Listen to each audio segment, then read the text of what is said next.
So, good morning, everybody. Here at ISD Oneana, our name for our center is the Lotus Center. And I just wanted to talk about that for a minute so everyone can understand as I'm talking about flowers throughout this homily, you can see the connection to partly why this is called the Lotus Center. So, thank you, Diana, for that beautiful meditation from Sue. It sounds like it's perfect segue for what we're going to do and talk about right now. So before I begin talking about the heart mind and the beautiful paradigm shift that occurs when our consciousness is resonating with the heart mind, I wanted to take a minute for you to experience for a few moments what it feels like to be in the heart mind. Really what I'm describing is that feeling of unity, what some call Christ consciousness or Buddha consciousness. I'm going to have you continue with the heightened state that Diana led you to and lead you on an inner contemplation to experience what this might feel like.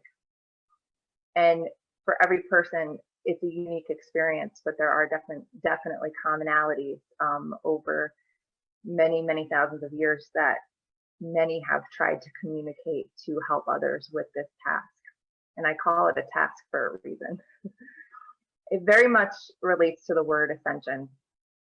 Many people who follow us on Facebook are members. They know the essence of what ascension means. A term that doesn't necessarily mean death, but more of a rebirth, a process of birthing. The analogy of the caterpillar in the cocoon shedding the old to make way for the new in order to be able to soar. There's a lot of question about this, and until an inner standing takes place, our language is difficult to translate what this means and feels like. That is why you'll often see others use symbolism to describe it. The rising of the phoenix, Jacob's ladder, the stairway to heaven. It's not about going up or going anywhere. It's about raising conscious awareness. I want to be careful even with using the word raising. It's a shifting, rewiring of pathways, energetically becoming love, resonating with love. The reason it's like a ladder and a spiral is because when we step into love, there are a lot of aspects we come back around to that are not love that we've experienced or have thought, that we have to reconcile in order to feel coherence, clarity, and resonance with love. And feeling our way through the dissonance to feel the resonance is often at times the challenging part. And to also do it with unconditional, positive self-regard. So before I begin this inner contemplation, I just wanted to tell you all that only take this as far as you're comfortable going with it. When we open the heart, there's a lot of pieces that come in and come up for us. So it's always very good to have this be a very gentle process. It's a journey. It takes time. If there's dissonance, go slower. Come back when you're ready at another time, now that you'll have this technique to use. So I invite you all to close your eyes for those who would like to participate in this. And imagine that your mind is traveling down into your heart area. Your mind that is aware of the fact that you exist and breathe. The one that watches your thoughts, the mindful observer. If you focus your mind within the heart, imagine that your heart chakra is like that of a flower. Whatever flower comes to you today and speaks to you. It could be a rose, a lotus, a lily, one of your choosing. Now imagine that your flower is looking more like a closed bud to start with, where you can see the beautiful color that you chose peeking out at the top. Imagine the feeling of love, this feeling of unconditional love.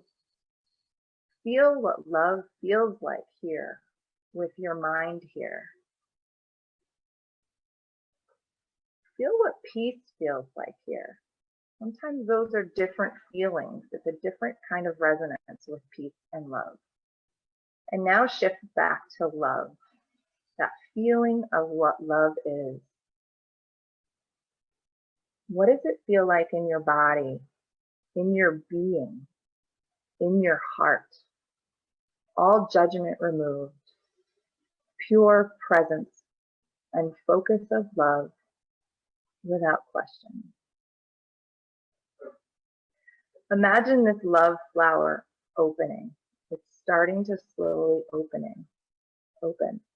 The bud of the heart, very slowly, gently, naturally, as if time was, is, and never will be a factor. Like the light of the sunbeams, perfectly touching, opening. Perfect conditions for the blooming of the heart. As this flower opens, I want you to pretend you are hovering above the earth, very safely hovering, and looking down at the birds below. Imagine your heart opening even more to the love of all beings, the planet, the universe, the multiverse. Feel what it feels like to love all unconditionally, including yourself. This gentle, caring, compassionate, unconditional love for all. Bathe in the light of that love. Be that love. Feel it. Emanate it from your open heart to all of humanity. If there is anything here holding you back, or someone or something that you have had trouble forgiving, that is a place to focus on at another moment. Forgiveness is the most powerful force because it brings us back into the resonance of love. When we are holding on to that which is not love, the only one we are limiting is ourselves.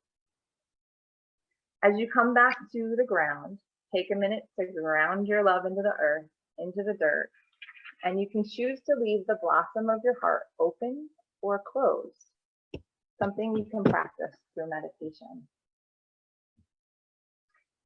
And as we all come back together, if you were in a state with your eyes closed, I invite you to open your eyes again. And let's talk about this for a little bit. Think about that feeling of what it meant to love everything and everyone. And I know a lot of our followers already have done this and do this. Those who can work hard at rewiring their thought patterns and spend time consciously in the heart often experience very high states of bliss, high states of connection to the planet and nature, stillness, balance, and integrity. This heart mind is no longer running on just the mind, which often can become a runaway mind train of our thought patterns, or those that were ingrained from our ancestors, whether we chose them or not. The mind becomes very connected to the heart, and the heart becomes the driver of the vehicle. When we are connected in the heart, unity, consciousness, vibration, this is a very different experience and reality than that of negativity and shame, fear, guilt, anger, retribution, vengeance, victim type states of mind. And don't get me wrong, we have our moments where we feel those things. It's the daily practice that brings us back to that 10,000-foot view in the sky. So when we put these moments in our day, meditation, those practices that bring us back to love, we begin to see the world differently. The outside begins to adjust to this vibration. We're experiencing reality from a different state of conscious awareness, an ascended state of awareness, one that is crystal clear with clarity. And more over time, the more we consistently stay with these practices, the more we can experience this clarity. And when we experience multidimensional shifts in consciousness, it can be similar to playing keys on a piano or strings on a harp. a beautiful song reflecting these shifts in our awareness, up or down the scale. Sweet resonance, when two frequencies come together like a perfect match, a gorgeous harmonic connection that words cannot describe. I think of a flower opening up in nature. Nature often gives us the answers to our deepest questions. And, imagine a flower as the sun rays connect to it after a long, hard rain as it starts to bloom. A previous storm where it felt like it wasn't going to happen. Having journeyed and spiraled up from starting as a seed in the dark, working so hard to reach the light. The flower doesn't say, I don't think it's going to happen. It surrenders to the divine frequency and flow of its purpose as the natural helix spirals up, making what seemed impossible divinely perfect. It doesn't ask or demand, it trusts in faith that it is exactly where it should be. This beautiful vibration that flows through all of creation, like Jacob's ladder, ascending to this moment of bliss and ecstasy, of opening to share its pollen with its neighbors. And a beautiful bee comes along buzzing, singing a song, not saying to itself, I'm tired, I want to go home, I want to take a nap, this is too much. It just does what it does naturally, allowing, being in the present moment, knowing exactly what to do, its purpose, its service. The bee then takes the beautiful vibration of the flower, its essence held in the pollen, and gifts it to another flower. This sweet resonance occurs between all of the flowers and the bees in nature. With the open heart, this is what we are moving to as a humanity, as we ascend together. When we spend time in these blissful states, the more we see the beauty and resonance around us of our part in creation, our puzzle piece, connecting to our divine inner technology.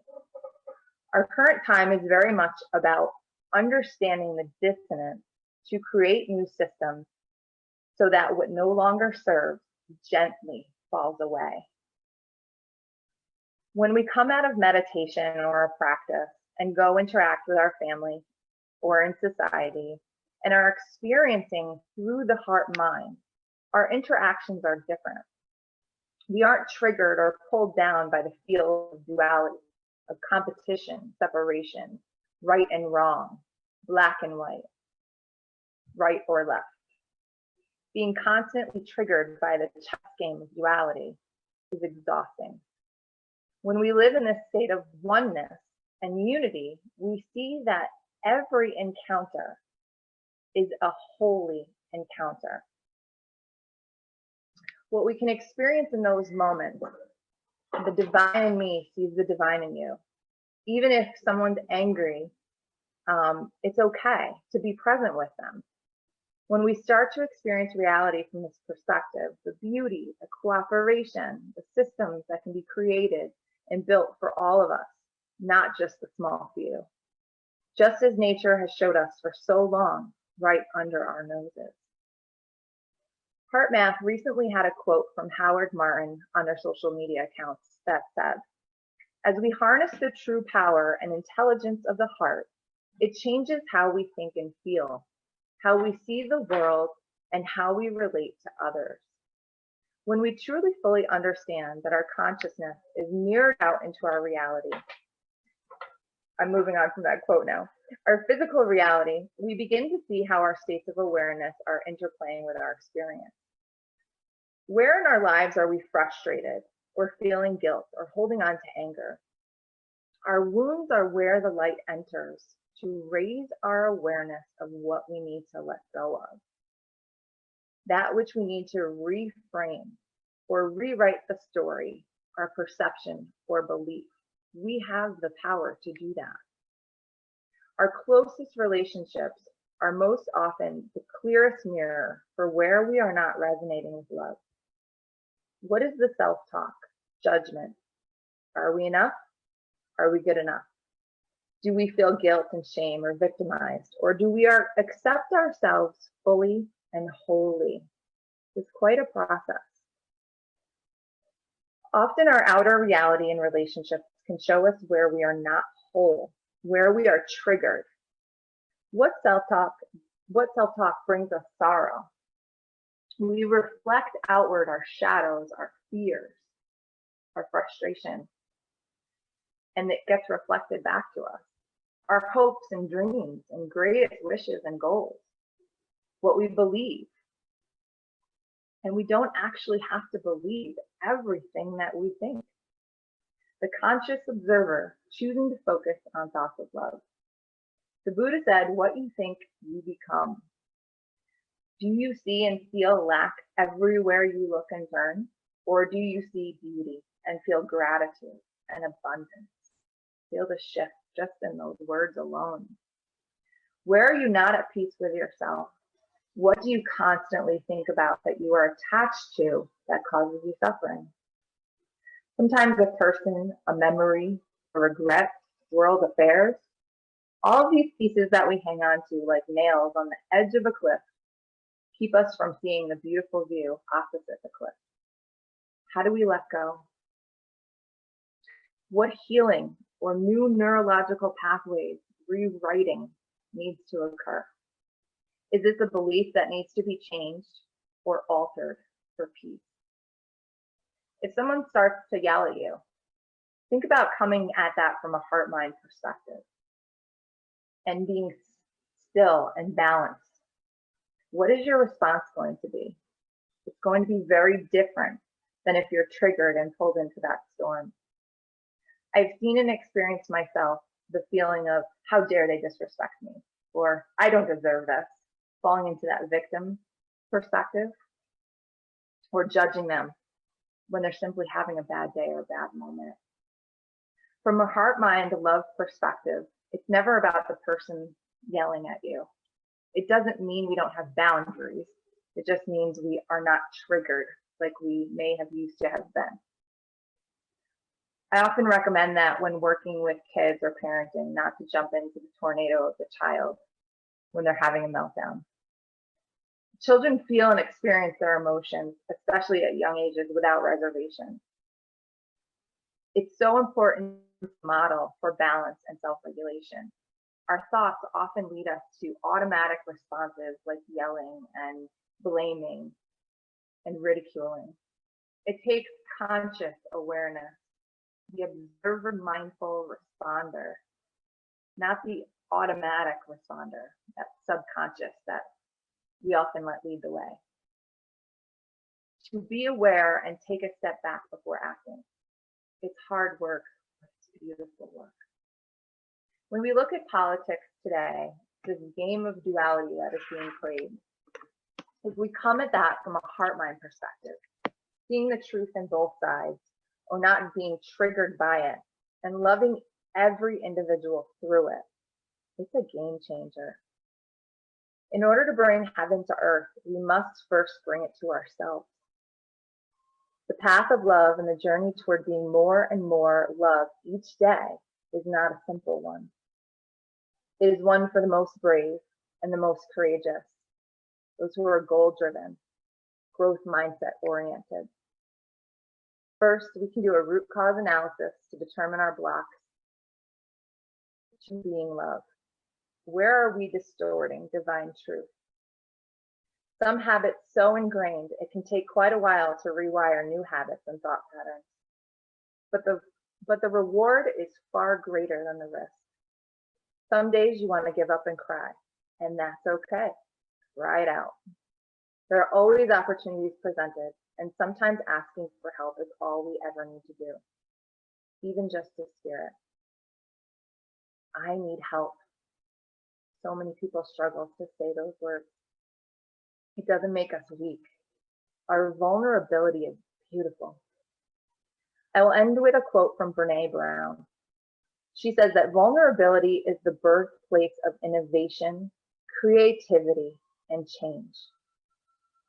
And just to close, in vulnerability and innocence, there's a great sense of freedom if we surrender to the awareness that our shadows do exist and that is okay. When we release the shame and the fear, we can soar to new heights, that 10,000-foot view. And when we focus our presence with others, we lose that intense degree of separation and feel the unity. Thank you.